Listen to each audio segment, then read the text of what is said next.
Hello, and thank you for joining us for another edition of the Rhode Island Small Business Coalition Small Business Live Forum. I'm David Dadekian. I'm a small business owner here in Rhode Island. I own Eat Drink Rhode Island, and we're very happy to have you watching the show again today. As always, you can check out rismallbusiness.org for membership options with the Small Business Coalition. We're creating a whole new website, a whole new portal, a lot of great things. But if you jump on now, you'll see all that information coming to you, rismallbusiness.org. And as always, you can follow us on Facebook and Instagram, the RI Small Business Coalition. We're very happy today to have as our guest Representative David Cicilline. And Representative, it's great to have you here. Thank you very much for joining us.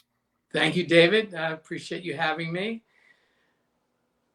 So why don't we dive right into the questions? I'm sorry. I just want to quickly say thank you, of course, Sure. to you and to Chris Parisi and the entire Rhode Island Small Business Coalition for your incredible leadership and your great advocacy and for the work that you have done, particularly through this public health crisis.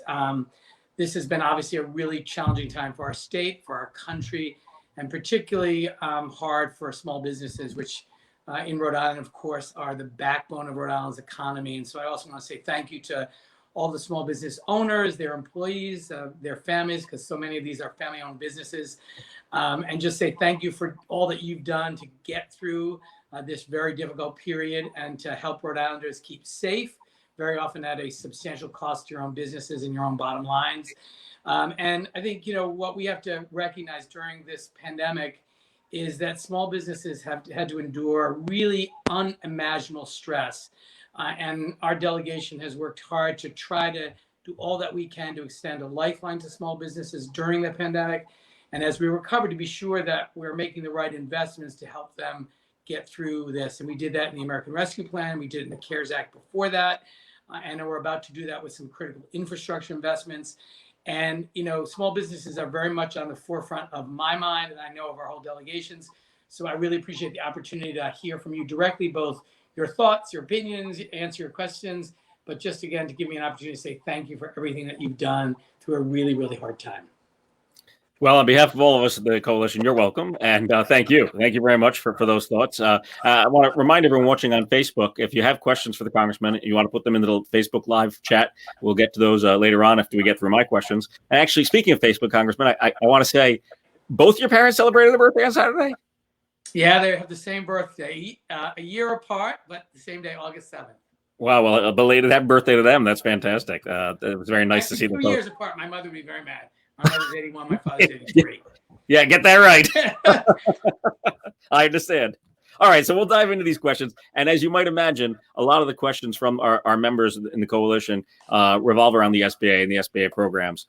And frankly, there's been a lot of good. Let's not forget that. I think I should preface all this by saying, PPP was fantastic for a lot of people. There's been a lot of things that worked. But as happens, oftentimes with questions, these types of programs, it's about the downside and the things that haven't worked. And one of the things is that a lot of the Rhode Island businesses that have applied for some of these programs have been denied, and they feel, what is Congress's role in oversight of the SBA? And there's appropriations and funding and things of that nature. How do you see that working, and why do you think so many Rhode Island businesses are getting denied? Well, I think it really depends on the programs that you're speaking about, but the SBA is supervised by the Small Business Committee in the Congress. I served on the Small Business Committee in my first term, actually. But I think it's important to recognize that the SBA was asked and required to do kind of a massive set of programs to respond to the pandemic. And they, I think, sent out historic amounts of money that Congress approved in a number of different ways. And I think, we have a responsibility to make sure that happens the way we intend it to happen. I've been a part of a number of communications to the SBA director on a number of issues. The Small Business Committee will have oversight broadly, but in addition to that, the Speaker created a select committee to really oversee and ensure full accountability for all the money that's being spent in connection with this pandemic, both through the CARES Act and the American Rescue Plan. These are historic amounts of money that are going out, both to help working families and help small businesses. We have a responsibility to make sure that it is done properly and everyone is held accountable. So there's a select committee chaired by Jim Clyburn, the House Whip, that is doing that work as well. And are you or Representative Langevin on that committee, or you remain in touch with members there? Yes, I remain in touch with members of the select committee. We all have regular contact with our SBA regional director, and obviously hear from small businesses. I think a number of the programs, some of them had kind of a rough start, like the shuttered venue program. Some of them just simply didn't have enough money, although we appropriated initially, I think it was $28 billion for the restaurant fund, or 28.6. There's a much greater need. I've introduced, along with a number of colleagues, a Restaurant Revitalization Replenishment Act that would add another $60 billion to that fund. So I think, again, many of these programs will need additional resources. A lot of that will depend on whether there's sufficient support in the Congress to pass those. And I think that will be determined in large part by kind of the direction of the pandemic. We're now facing another surge of the Delta variant. And I think, there's going to have to be some recognition that small businesses are likely to be affected again. And we have to just be prepared to provide additional support. So, using restaurant revitalization as an example, I mean, that seems relatively easy because they don't have to create a new program. The application and all that already exists. What do you think is the possibility of that getting refunded? Because not refunded, refunded. Because as you said, things may be taking a downturn for large parts of the country. Thankfully, we're in pretty good shape up here, but it's not always the case. So, the Restaurant Revitalization Fund Replenishment Act would provide an additional $60 billion. And that is expected to cover all of the existing applications and also provide some additional outreach to particularly difficult to reach communities. And so that is pending. I think there's support for it in the House. And again, we'll have to make sure we have the votes before it comes to the floor. I think, we were successful in terms of the money that went out from Rhode Island, but we had many businesses that didn't get the funding, and not because they weren't qualified, but because there just wasn't enough money. And, we included in the American Rescue Plan some additional funding for shuttered venues. That program provided a $16.25 billion. But again, there were a number of very qualified restaurants that just put in their applications, but there just wasn't enough money. So I'm hoping we'll replenish that, and that we'll be able to help small businesses particularly in the restaurant business here in Rhode Island, that we know is such a big part of the Rhode Island economy. And I'm just looking for the number. I think that we had in Rhode Island 440 Restaurant Revitalization Fund awards that totaled about $106 million. And there, as of August 2nd, over 40 shuttered venue operating grant awards were made in the amount totaling $12.7 million. And in addition to that, it's important to remember that the state and the cities and towns got what is referred to as coronavirus relief funds. Right. Those funds are also eligible to be used to support small businesses, including restaurants. So every city and town, and the state has $1.25 billion of that, have the ability to provide additional support to small businesses. Right. Yeah. The Small Business Coalition has been talking to a lot of mayors and town councils about those funds in the different municipalities.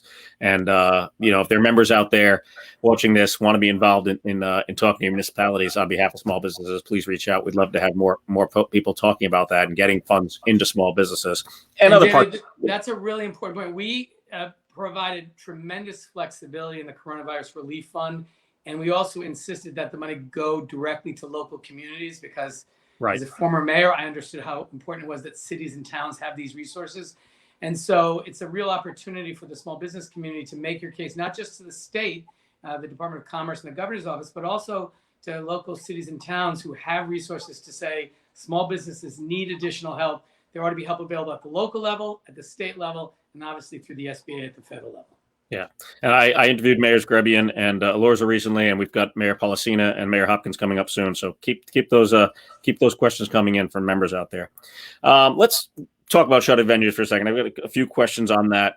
I should point out, I interviewed the SBA director here, Mark Hayward, a few months ago, and the Rhode Island office has been really fantastic. But at a certain point, the district offices can only do so much, and a lot of us get pushed over to phone numbers at the federal level. And that's where, unfortunately, the I don't want to say bureaucracy, but the stereotypical problems with government sometimes crop up. And I'm going to use this shuttered venues grant as an example because I have a personal story about it.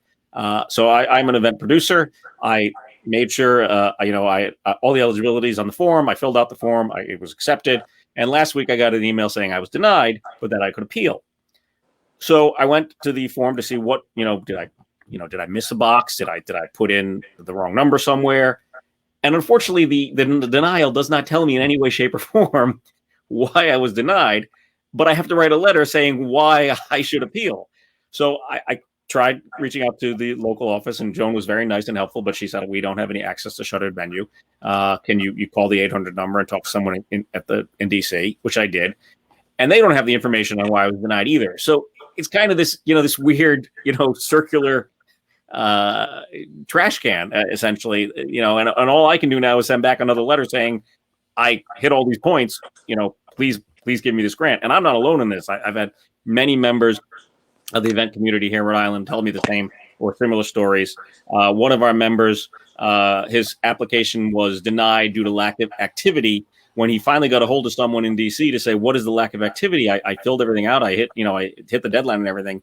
He was told that because the IRS didn't respond to his 4506T in time, that was the lack of activity, which clearly he has no control over. So, when things like that happen, we hear these stories, and obviously I hope these are small slice of stories and not the large group, because as you point out, many people do receive grants. How do you react? What do you think you can do as a congressperson with this oversight of the SBA, and can you give them more funds? What's the possibilities there? Well, I think there's a couple things. First of all, anyone who's been denied, who doesn't have a satisfactory answer as to why, they should reach out to my office. We can assist in working that with the SBA. That's why we're there. I think Annie Pease from my office is on this call, and she'll put her number or email in the chat and the phone number of my office, which is 729-5600. But reach out to us. We're happy to try to get those answers for you.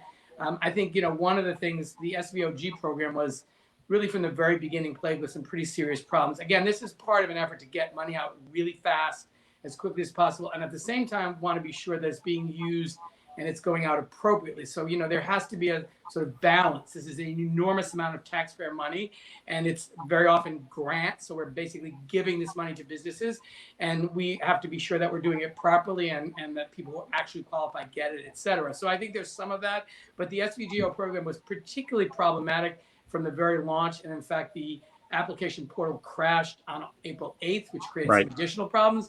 Then there was some litigation because there was a provision that provided some pre-filing benefit or pre-filing priorities for veteran-owned, women-owned, minority-owned businesses. That was challenged and halted. So that, I think, complicated some of it. But, we originally appropriated $16.25 billion to this program, and only a very small amount was distributed as of July, I think $3 billion. So there's a lot more money there. And, again, we've had some success here in Rhode Island, but if you think you're an eligible venue and you either were denied or need some help in filing your application, just be in touch with my office, and we're happy to help you. We'll continue to provide oversight broadly, but for individual constituents that have had a small business that has applied for any of the help that's available and you've had an unsuccessful effort, reach out to us. If we can fix it or we can cause them to reconsider, we will. If not, we can hopefully explain why you were denied. But it also gives me information about what programs need to be replenished. And so that information is really useful. That's an excellent point. Thank you. As you can see, our producers put the number on the screen there. So if you're watching this, you can view this. And if you're not sure which representative is yours, because obviously there are two here on Island, and the line, especially through Providence, gets a little wavy and curvy. You can search that on the Secretary of State website. And if you can also put David Annie Pease's email, if it's easier for people, it's Annie ANIE.Pease PEASE, and her email she's already put up there. All right, thank you, Annie. We appreciate that. All right, so that's SVOG. How about the EIDL increase? That a lot of folks were denied for that. A lot of it was, unfortunately, due to low income areas were allowed before others. It just got complicated again, and for small businesses who just needed the money right away, complicated. Unfortunately, while you're right. These things are big, massive programs, and I'm not going to debate that. It is an issue to roll these things out quickly sometimes because they are so massive. But what do you see with EIDL and how that program's going? Yeah, I mean, we wrote, a number of us wrote to the SBA administrator back in August to really urge that the processing of EIDL loans be given a top priority. And, caseworkers in my office have had some difficulty in getting answers from the SBA about the status of those applications. We provided additional support for the EIDL loans, but I think that's another area. Again, these are grants where we are going to have to provide some additional funding. These are particularly important to very small businesses. And again, if someone has made an application and has not received funding and you think you are entitled to it, please reach out to us and we're happy to try to track it down. Thank you. We talked about the restaurant revitalization.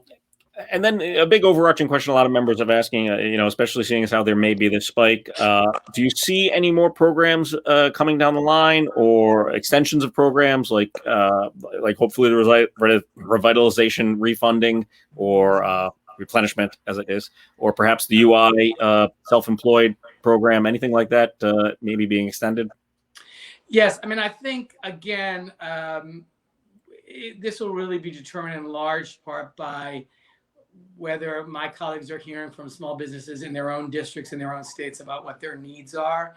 And I think very much kind of the trajectory of the pandemic and of the virus. So, I think what we're all bracing for is if there is in fact a significant surge because of the Delta variant or another variant, we may have to provide some additional support in all these programs. And again, it's always a battle. In the American Rescue Plan, sadly, we didn't get a single Republican vote for all the help for working families, for small businesses.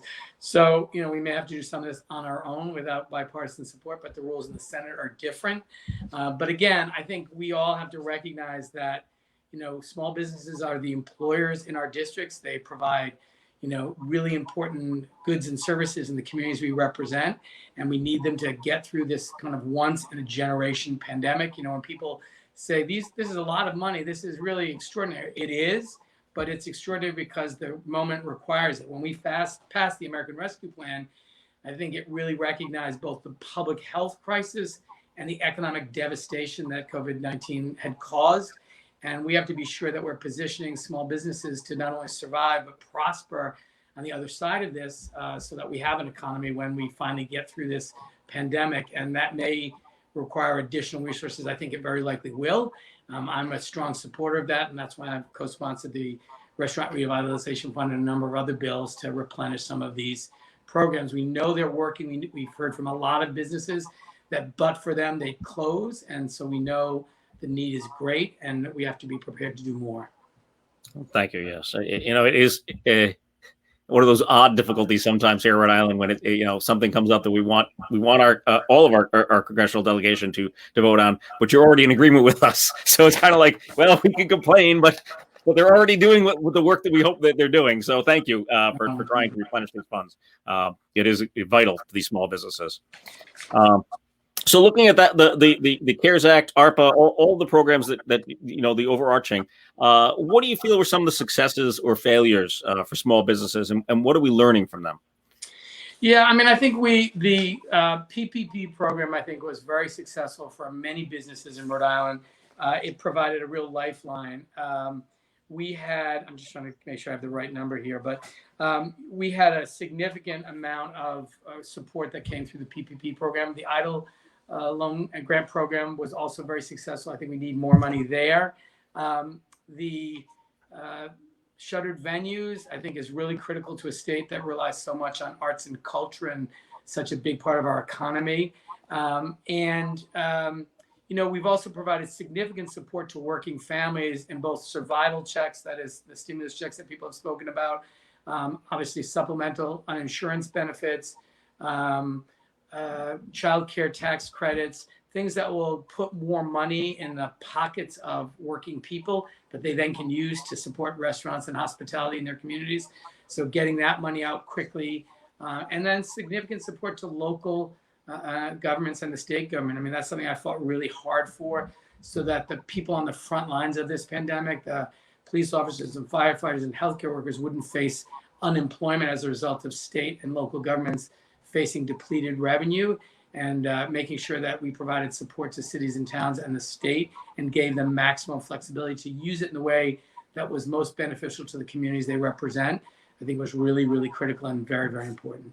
Yeah. I think it's important to point out that the majority of those funds that go back to people, be it the child tax credit or just the stimulus checks or I don't know if you want to call it stimulus or not, but we call them survival checks. Yeah, exactly. Right. No, that's what it was. I agree. But I was going to say that money does go back into the local economy. Yeah, I mean, sure, people are going to have to shop at, some of the bigger chains occasionally to get some of the goods that they need, but mostly people at that income level making that kind of money and getting those checks because they're at that lower income level, spend it back in the community. And I think that's vital. And so thank you for that. Yeah. And again, as you point out, people who are benefiting from that support are really just trying to survive. And that money gets spent most often in the communities in which they live to support small businesses.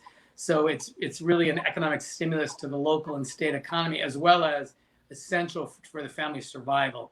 And particularly in the American Rescue Plan, we included a child care tax credit that lifted half of the children in America living in poverty out of poverty. So it did a lot of real good.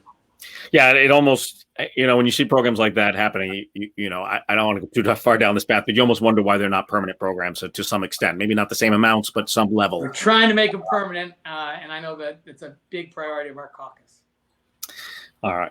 Well, thank you. We did have one question from Facebook regarding the ARPA grants going to the municipalities. Do you know, and this may, be part of the individual rules, but are municipalities allowed to not give grants if a small business has received federal funding from other programs, PPP or EIDL or whatever? I don't think there is any disqualifying provision that says if a state or a city or town has coronavirus relief funds and they decide to use that for small business grants, I don't think there's any provision that says if they've received a grant through SBA or some other federal program, they're disqualified. Annie will correct me if I'm wrong, but I don't think there is. We try to give as much flexibility as possible to the local communities. So depending on what your local community's needs are, some people might say, we don't want to provide any additional support to small business. We think that's a bad idea. Or they may say, look, we want to provide a zero interest loan program to small businesses. Or others that are particularly hard hit, or sectors that are particularly hard hit, they may say, we want to do a grant program, even though there's a grant program at the federal level and the state level. So I met with each of the mayors of the communities that I represent to go through the money that was coming to that city or town. And I encourage them to pay attention to the small business community and recognize that that was an eligible use for the coronavirus relief funds. And obviously the judgment about how much of it should be used for that purpose is up to the local community, but it's an eligible use. And then I encourage small businesses to make sure they were reaching out, which I know you, David, and others in the organization have done already. Oh, well, thank you. That's good to hear. You mentioned, it's up to the municipalities, and obviously there's a lot of other things in a town that need to be taken care of besides small businesses. As much as we are focused on small business here, infrastructure being one of them. So we've got this large infrastructure package coming. I know, it's in the Senate now, so there may be changes.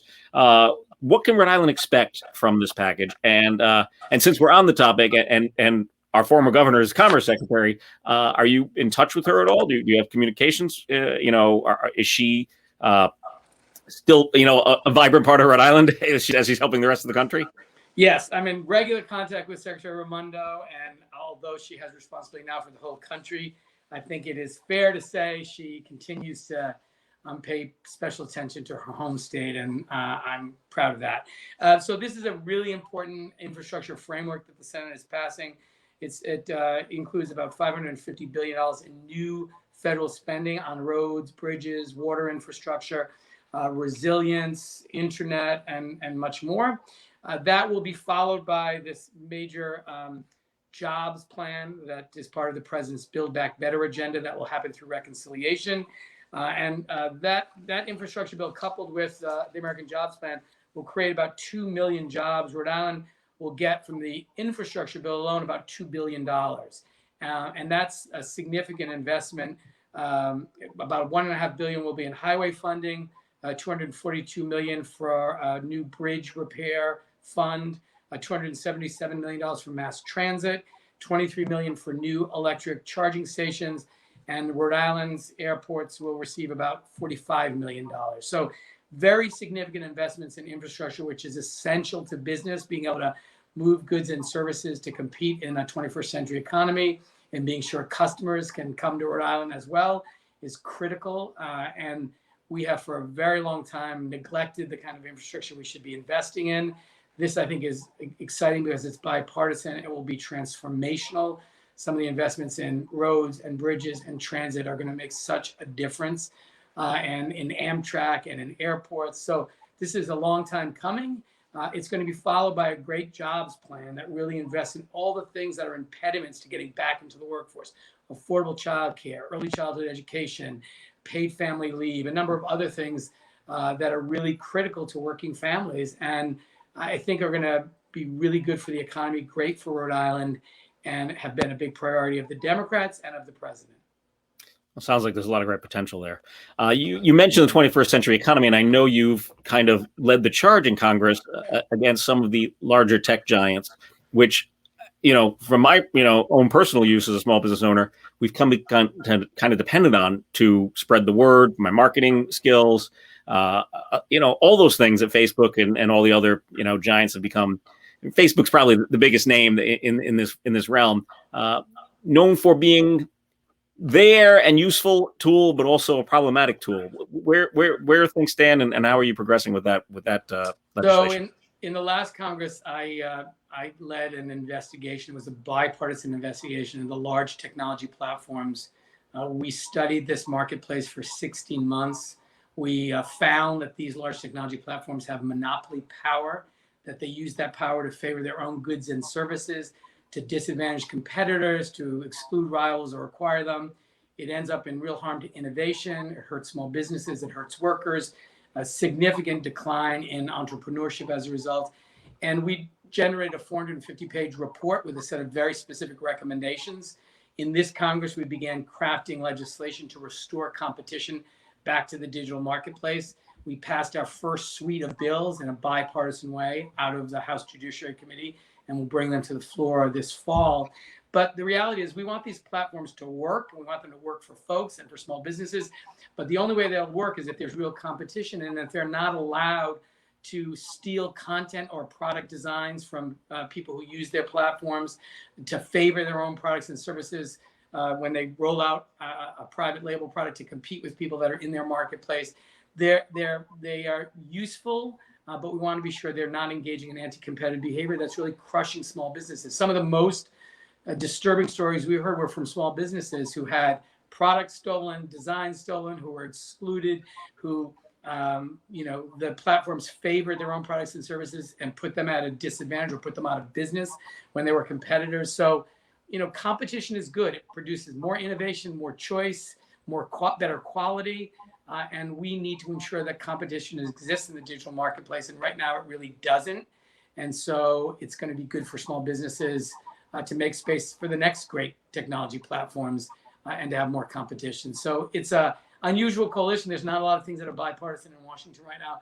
This is a fully bipartisan effort. My ranking member is Ken Buck from Colorado, a very conservative Republican, but he came to the same conclusion I did. And the committee's worked really hard to keep this bipartisan. The Senate's about to introduce bills that will do the same thing. And I think we're going to see real changes here that are going to benefit small businesses and workers in innovation and competition.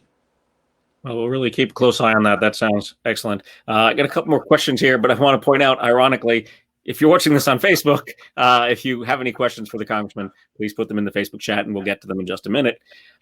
So 2 other questions here before we get to those. A member yesterday asking about the moratorium on evictions.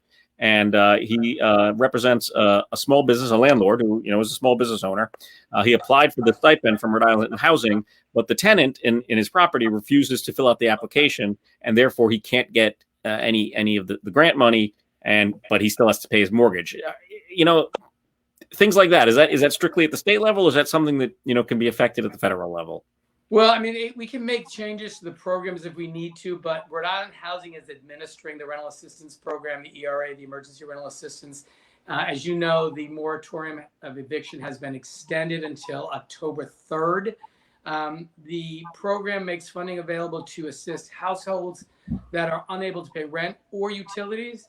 There are two separate programs, and both landlords and tenants are eligible. Just to give you an idea, there have been 8,266 applications that have been submitted for assistance.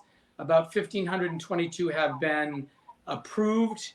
The total amount that's been approved is a little over $10 million. There's 43 million that was requested in total. So there's a number of applications that are still being reviewed. The average assistance has been a little over $6,700. This is again being administered by Rhode Island Housing. They've set up a website, Rent Relief RI, and people should go to it. Landlords and tenants are eligible, and it can pay for rent, and it covers up to 3 months of rent. May also include utilities, as I said. And if people are having difficulty either because a tenant isn't applying, you can apply as the landlord. You don't have to wait for the tenant. But call Rhode Island Housing or go to that website and get this relief. The money is there. Over $200 million came to Rhode Island for this program, because we don't want people to be evicted in the middle of a public health pandemic with a highly contagious virus. On the other hand, we want to make sure small business owners that sometimes own 2 or 3 rental properties or maybe live in 1 floor and rent out 2 floors, they have a mortgage to pay. So we specifically provided help for them as well. And Rent Relief Rhode Island is the website, and Rhode Island Housing is the agency that is administering this. There's lots of resources there. Reach out for help. And Annie is making sure that I say, you also remind if you're having problems, a specific issue, either getting in touch with Rhode Island Housing or understanding whether you're eligible, again, call my office, 729-5600. We are happy to help. Thank you. All right. You've been a great voice in Congress for equity, diversity, and the LGBTQ plus community. Any legislation or programs coming that would affect small businesses for those members? Well, we passed out of the House my bill, the Equality Act, which prohibits discrimination based on sexual orientation and gender identity in housing, employment, public accommodations, jury service, federal funding, and education. It's a fully comprehensive civil rights bill that will protect our community from discrimination once and for all. The Equality Act, which is H.R. 5, is in the Senate awaiting action. That will be a significant improvement in terms of ensuring that everyone in this country can live a life free from discrimination of any kind. It is still the case that the LGBTQ community is the only community in America that in a majority of states, it's still legal to discriminate against. That's wrong. It's un-American. It's inconsistent with our founding principles of equality. And I'm hopeful the Senate will take up the Equality Act and make it the law of the land once and for all. President Biden is anxious to have it on his desk to sign. Well, here's hoping that happens. That certainly does sound like it's a needed legislation. And then the last question I have before we go to Facebook is a question about activity downtown and how quiet it is, and the fact that the federal courts are still using WebEx and meeting virtually for existing open cases. Is there a way to get back to in-person cases so that there are more people downtown and we are seeing more influx? I don't know the answer to that. I mean, the decision with respect to the operation of the courts are made by the court itself. As you can imagine, there's kind of careful separation of powers between the judicial branch and the legislative branch. But I'm happy to be sure that the folks who are contemplating those decisions think about the implications of, the impact it has on the local business community. Obviously, their first responsibility is safety and public health. But it's a good point, and I'll be sure that I communicate that. Great. So do we have any questions on the Facebook chat that we could ask the congressman? All right. We've got one here from Jan. Jan owns a clothing store in North Providence. She asks, please make processing of the EIDL increases a priority. Small businesses need these funds ASAP. I agree. This is a big priority for me because this is often the smallest businesses in our state that often don't have any other places to go because their needs are modest, but they often don't have a long credit history. They don't necessarily have a long banking history. So we sent a letter, or joined a letter to the SBA administrator, really insist that these EIDL loans be processed quickly and to make the case of how critical they were to our local businesses. So I will stay on that, of course. Thank you, Congressman. Any others from the Facebook chat? No, it looks like that's it for now. You can always watch this after the fact and listen to this interview and leave comments there. And I'm sure the congressman's office will be monitoring that, or we can get them over to their office if there are things from people ask after the fact. Again, he gave his phone number, and Annie Peace's email is in there in the chat. So please reach out. There's the phone number on the screen. Anything else you'd like to say in closing, Congressman? No, just thank you for having me. And again, thank you to all the small businesses that have been part of this coalition. Please do not hesitate to reach out to my office if you need help in any problems you're having with any federal agency, with any of these programs, or just not sure where to look for help. That's why we're there. We may not always be able to connect you to the help that you need, but we'll at least know whether any is available, and it helps inform what we need to be thinking about in the next relief package. So I work for you. Please consider my office a resource there to serve you, and call us if you need assistance with any of these matters or just have a question. We'll do our best to make sure we get you the answer. Well, that is great to hear. Thank you again very much for your time today. We really appreciate it. Thank you for helping small business as much as you can. My pleasure. And that's another episode. I hope you enjoyed that conversation with Representative Cicilline. Again, if you want to know more about the Rhode Island Small Business Coalition, it's rismallbusiness.org. And we are also the Rhode Island Small Business Coalition on Facebook and Instagram. There's the website right there on the screen. Please tune in again another 2 weeks. I've got Mayor Policino of Johnston. We've got Senator Whitehouse coming up after that, and Mayor Hopkins of Cranston. Plus Speaker of the House Joe Shikarchi is coming up in a couple months as well. So if you have questions for any of these folks, please send them along into the Rhode Island Small Business Coalition. We'd love to ask your questions. And of course, watch it live on Facebook and ask your questions live here. Thanks again for watching. We'll see you in 2 weeks.